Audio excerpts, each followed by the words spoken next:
AP Chemistry, Unit 8.9, the Henderson-Hasselbalch equation. To calculate the pH of a buffer solution, remember that generally the concentration of the acid is going to be equal to the concentration of the base. So we can say that log of the concentration of base divided by the concentration of acid is 0, and pH is equal to pKa.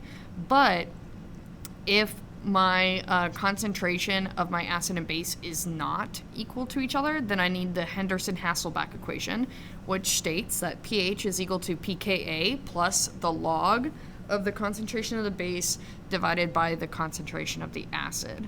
So if I was to be given this example question that states, what is the pH of a buffer that is 0.12 molar lactic acid and 0.10 molar sodium lactate, and told that the lactic acid has a Ka of 1.4 E-4, I would need the Henderson-Hasselbalch equation because my concentration of my acid and my conjugate base are not equal to each other. So I would need this, and I could not just say that pH is equal to pKa.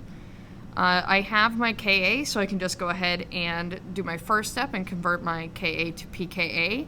All I need to do is do the negative log of my Ka, so negative log of 1.4 E-4, which gives me 3.85.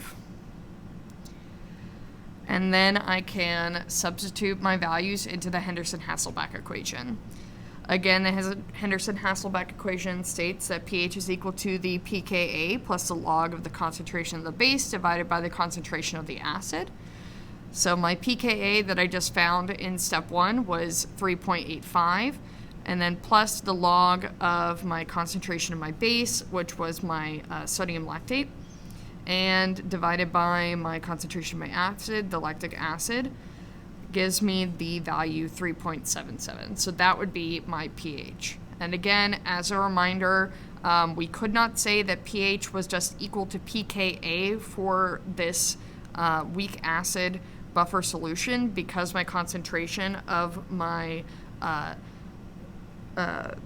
conjugate base salt and acid were not equal to each other, and so I could not say that pH was equal to pKa and thus needed to use the Henderson-Hasselbalch equation. Henderson-Hasselbalch can also be used for bases.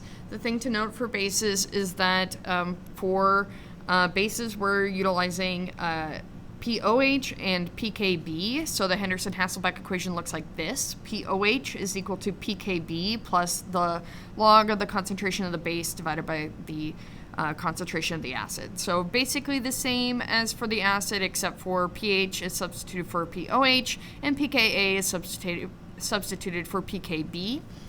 And then just remember at the end of that problem, if you are dealing with a base, that generally we don't actually care about POH, and so you need to probably tell me your answer in pH, and so you'll need to convert out of POH and into pH, and remember that the equation for that is that pH is going to be equal to 14 minus POH, and make sure that you're reporting in the correct thing. Don't use the Henderson-Hasselbalch equation for your base, and then accidentally forget that you were in POH instead of pH and get the answer wrong for that reason. That would be very sad.